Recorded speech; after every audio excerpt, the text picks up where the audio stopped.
الحمد لله الذي خلق الخلق بالحكمة والإتقان وفطر الناس على عبادة الرحمن نحمده تعالى ونستعينه ونشكره تعالى ونستغفره ونستغيثه ونعوذ بالله من شرور أنفسنا ومن سيئات أعمالنا من يهد الله فهو المهتد ومن يضلل فلن تجد له وليا مرشدا ونشهد أن لا إله إلا الله وحده لا شريك له له الملك وله الحمد يحيي ويميت بيده الخير وهو على كل شيء قدير ونشهد أن سيدنا ومولانا محمدا عبده ورسوله وحبيبه وصفيه بلغ الرسالة وأدى الأمانة ونصح الأمة النبي الأمي الذي أرسله الله بالهدى ودين الحق بشيرا ونذيرا بين يدي الساعة صلى الله عليه وسلم وعلى آله وصحبه ومن تبعهم بإحسان إلى يوم الدين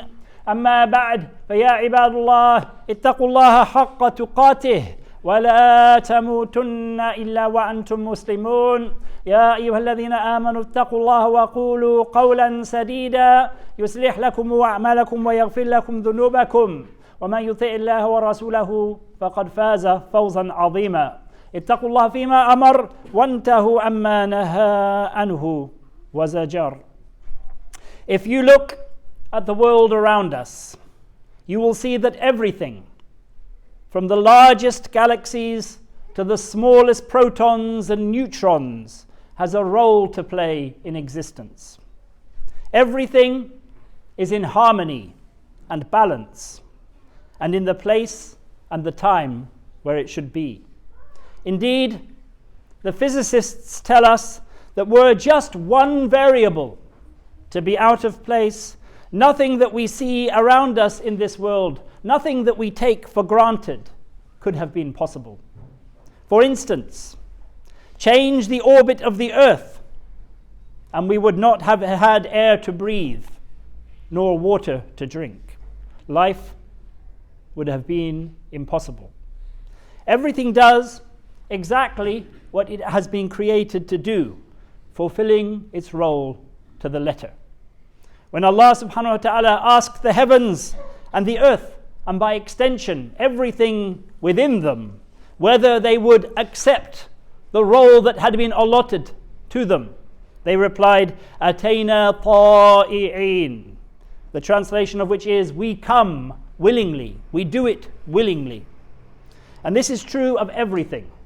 Every stone, star, plant, animal, simply by fulfilling their nature, by fulfilling the fitrah with which they were created, and doing what comes naturally, they obey Allah and glorify and worship Him. Allah subhanahu wa ta'ala says, يُسَبِّحُ لَهُ السَّمَاوَاتُ السَّبْعُ وَالْأَرْضُ وَمَنْ فِيهِنْ وَإِن مِّن شَيْءٍ إِلَّا يُسَبِّحُ بِحَمْدِهِ وَلَكِنْ لَا تَفْقَهُونَ تَسْبِيحَهُمْ إِنَّهُ كَانَ حَلِيمًا غَفُورًا. The translation of which is, the seven heavens and the earth and everyone in them glorify Him. There is nothing which does not glorify Him with praise, but you do not understand their tasbih, their glorification. He is all forbearing. He is all forbearing, ever forgiving. And by doing this, by this glorification, they maintain that precious harmony that keeps the world in balance and in good health. But there is one creature to whom Allah subhanahu wa ta'ala has granted the capacity of disregarding His nature. One creature who has the capacity to go against the natural order of things. That creature is man, who accepted the amana when everything else had rejected it. Allah subhanahu wa ta'ala says, إِنَّا عَرَضْنَا الْأَمَانَةَ عَلَى السَّمَاوَاتِ وَالْأَرْضِ وَالْجِبَالِ فَأَبَيْنَ أَنْ يَحْمِلْنَهَا وَأَشْفَقْنَ مِنْهَا وَحَمَلَهَا الْإِنسَانُ إِنَّهُ كَانَ ظَلُومًا جَهُولًا. The translation of which is, we offered the amana, the trust, to the heavens, the earth, and the mountains, but they refused to take it on and shrank back from it. But man took it on. He is indeed wrongdoing, and ignorant. This amana was free choice, the capacity to obey or disobey in exchange for reward or punishment. This amana was language and knowledge, the capacity to know the world in which we live. Allah subhanahu wa ta'ala says, وَعَلَّمَ آدَمَ الْأَسْمَاءَ كُلَّهَا, the translation of which is, He taught Adam the names of all things.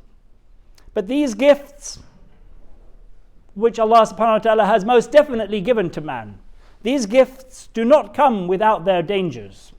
For man can all too easily become distracted by all that he sees and all that he knows into forgetting his original purpose.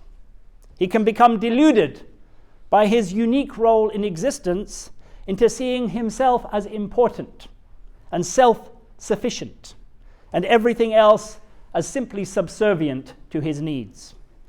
For mankind, as Allah subhanahu wa ta'ala tells us elsewhere in the Quran, was created da'ifa, was created weak, forgetful, susceptible to the whisperings of shaitan.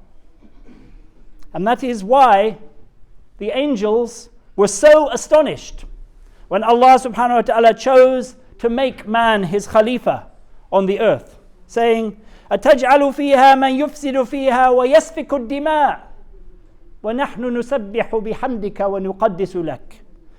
The translation of which is, why put on it one who will cause corruption on it and shed blood, while we glorify you with praise and proclaim your purity. But Allah subhanahu wa ta'ala knew something about mankind that his angels did not. And that was, despite the tendencies the angels saw, and which we ourselves witness on a daily basis, as man gradually destroys the world in which he lives, poisoning its seas and polluting its atmosphere. When man remembers and fulfills the role for which he was created, he is the highest and most exalted of all Allah subhanahu wa ta'ala's creatures, higher even than the angels themselves who made this observation. What is this role for which we, the human being, was created? What is our fitrah, our natural state, our natural pattern of behavior? It is, unsurprisingly, the same as everything else in existence. We were created to glorify and worship our Creator. Allah subhanahu wa ta'ala says, وَمَا خَلَقْتُ الْجِنَّ وَالْإِنسَ إِلَّا لِيَعْبُدُونَ. The translation of which is, I only created jinn and man to worship me. This is the essence of what it means to be human. This is the fitrah upon which each and every one of us was created. For Allah says, فَأَقِمْ وَجْهَكَ لِلدِّينِ حَنِيفًا فِطْرَةَ اللَّهِ الَّتِي فَطَرَ النَّاسَ عَلَيْهَا. The translation of which is, so set your face firmly towards the deen as a pure hanif, a pure natural believer, Allah's natural pattern upon which He made mankind. And the fitrah which each and every single one of us knows instinctively when we are born. As the Prophet ﷺ said, كُلُّ مَوْلُودٍ يُولَدُ عَلَى الْفِطْرَةِ. Every baby is born on the fitrah, on the natural condition for which we were created. This natural pattern is the essence of what it means to be human, but it is something that we as human beings tend to forget and cover over. We are, unlike all other creatures who have their form indelibly stamped on them, so that they have no need of external stimuli to bring it out of them. We human beings have the tendency to go beyond the limits and beyond the bounds. إِنَّ الْإِنسَانَ لَيَطْغَى أَن رَآهُ اسْتَغْنَى. The translation of which is, truly man is unbridled, seeing himself as self-sufficient. In a sense, we have to consciously choose to be human. We have to choose the form that is in reality our true nature. We have to remember. But to do that, we need reminders. And that is why Allah subhanahu wa ta'ala sent us the messengers. That is why He sent this ummah, the final messenger, sallallahu alayhi wasallam. For every teaching that He brought, every act that He did, every word that He said was but to show us what it truly means to be human, was to reconnect us with our higher selves, our core, our ruh, and minimize the power, influence, and control our bestial tendencies can have over us. As Allah subhanahu wa ta'ala says, describing those who have gone astray, لَهُمْ قُلُوبٌ لَا يَفْقَهُونَ بِهَا وَلَهُمْ أَعْيُنٌ لَا يُبْصِرُونَ بِهَا وَلَهُمْ آذَانٌ لَا يَسْمَعُونَ بِهَا أُولَٰئِكَ كَالْأَنْعَامِ بَلْ هُمْ أَضَلُّ أُولَٰئِكَ هُمُ الْغَافِلُونَ. The translation of which is, they have hearts they do not understand with.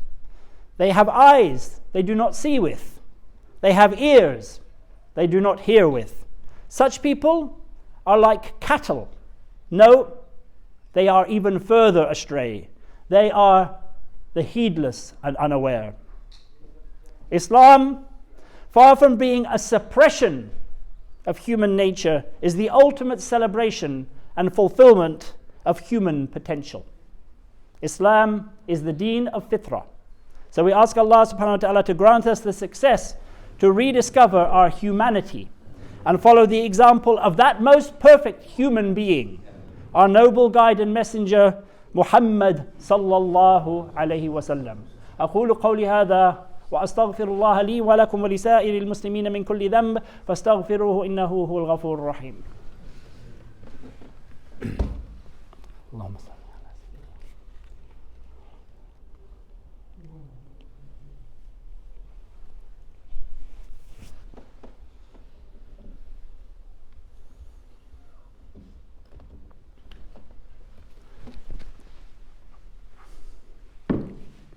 الحمد لله رب العالمين وأشهد أن لا إله إلا الله وحده لا شريك له وأشهد أن سيدنا محمدا عبده ورسوله صلى الله وسلم وبارك عليه وعلى آله وصحبه والتابعين والتابعين ومن تبعهم بإحسان إلى يوم الدين. أما بعد فيا أيها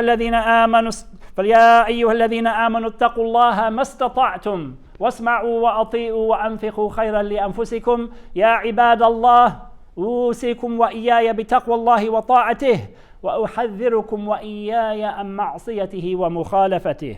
قال الله تعالى في كتابه الكريم بعد أعوذ بالله من الشيطان الرجيم يريدون ليطفئوا نور الله بأفواههم والله متم نوره ولو كره الكافرون. Allah subhanahu wa ta'ala says in His noble book, the translation of which is, they desire to extinguish Allah's light. They desire to extinguish Allah's light with their mouths, but Allah will perfect His light, though the unbelievers hate it. And Allah subhanahu wa ta'ala says, وَمَا يُخَادِعُونَ إِلَّا أَنفُسَهُمْ وَمَا يَشْعُرُونَ. The translation of which is, they deceive no one but themselves, but they are not aware of it. And Imam Malik ibn Anas rahimahullah said, Al-Qur'anu kalamullah wa laysa kalamullahi bimakhluq. The Quran is the word of Allah, and the word of Allah is not created. During the course of this past week, following the incident in Sweden where some right-wing protesters burned a copy of the Quran outside the Turkish embassy, there has been a lot of indignation and heated feeling within the Muslim community across the world, motivated by seeing the sight of a wrong being visited with impunity on something they love, and the feeling that double standards are at play with the general lack of condemnation in the wider media. Firstly, with respect to the latter point, if we look for true friends, allies and supporters outside of our ummah, we will always continue to be disappointed. Allah subhanahu wa ta'ala says, وَلَن تَرْضَى عَنْكَ الْيَهُودُ وَلَن نَّصَارَى حَتَّى تَتَّبِعَ مِلَّتَهُمْ. The Jews and the Christians will never be satisfied with you until you follow their millah, until you abandon your deen and take on theirs. And second, I want to remind you of something that our late Shaykh Abdul Qadir as-Sufi, may Allah have mercy on him, said when a similar thing happened just over a dozen years ago in the United States. He said, and I have adapted his words slightly given the slightly different context, the latest folly of a broken society is such men as this who imagine they can burn the Quran. We have news for this poor creature. He cannot burn the Quran. It is impossible. The Quran is the uncreated word of Allah. When a Muslim asks another Muslim to hand it to him, he does not say, give me the Quran, but rather give me the mushaf. That is to say, give me the copy. And at the beginning of the Quran, it declares, ذَلِكَ الْكِتَابِ, that book, لَا رَيْبَ, no doubt. It does not say this book, for the thing we hold in our hands is a copy, a mushaf. The Quran is the uncreated word of Allah, and this is why it is unassailable. Of course, we treat the copy with respect. However, this unbalanced, insignificant politician, in copying Mao and the Red Guards, simply displays his ignorance. Allah uses the enemies of the deen to advance the deen. When word came to a remote Muslim village in China that Mao's revolutionary guards were coming to burn their mushafs, the Imam assembled all the children and began to teach them to recite the Quran. When the guards finally arrived, they were met by smiling villagers in front of a pile of copies. As the guards set fire to the books, the sounds of 100 children came from the mosque reciting the blessed words of Allah. Allah subhanahu wa ta'ala says, وَمَكَرُوا وَمَكَرَ اللَّهُ وَاللَّهُ خَيْرُ الْمَاكِرِينَ. The translation of which is, they plotted and Allah plotted, but Allah is the best of plotters. So we ask Allah to confound their plots and make their actions a means of increase for His deen. And we ask Allah to increase us in love of Him, and love of His book, and love of the messenger whom He chose to convey that book to us. إن الله وملائكته يصلون على النبي يا أيها الذين آمنوا صلوا عليه وسلموا تسليما اللهم صل وسلم وبارك عليه وعلى آله وصحبه أجمعين وارض اللهم عن الخلفاء الراشدين وأمهات المؤمنين وسائر الصحابة أجمعين وعن التابعين والتابع التابعين ومن تبعهم بإحسان إلى يوم الدين. اللهم اهد ولاة أمور المسلمين لما يرضيك ولاتباع سنة نبيك صلى الله عليه وسلم وثبت أقدامهم على الصراط المستقيم وأصلحهم يا رب العالمين. اللهم بارك على شيوخنا وعلى أميرنا وعلى جميع أمراء المسلمين. اللهم بارك على المسلمين في هذه المدينة ووفقهم لما تحبه وترضاه يا أكرم الأكرمين. اللهم أعز الإسلام والمسلمين. اللهم أعز الإسلام والمسلمين. اللهم أعز الإسلام والمسلمين واخذل الكفر والكافرين وانصر المجاهدين في سبيلك واجعل كلمتك هي العليا وكلمة الكفر هي السفلى. ربنا آتنا في الدنيا حسنة وفي الآخرة حسنة وقنا عذاب النار. Before we finish the khutbah, an announcement that following the prayer, inshallah, there will be a shahada, so I ask people to stay behind to witness it. إن الله وملائكته يصلون على النبي يا أيها الذين آمنوا صلوا عليه وسلموا تسليما. إن الله يأمر بالعدل والإحسان وإيتاء ذي القربى وينهى عن الفحشاء والمنكر والبغي يعظكم لعلكم تذكرون ولذكر الله أكبر والله يعلم ما تصنعون وقوموا إلى صلاتكم يرحمكم الله.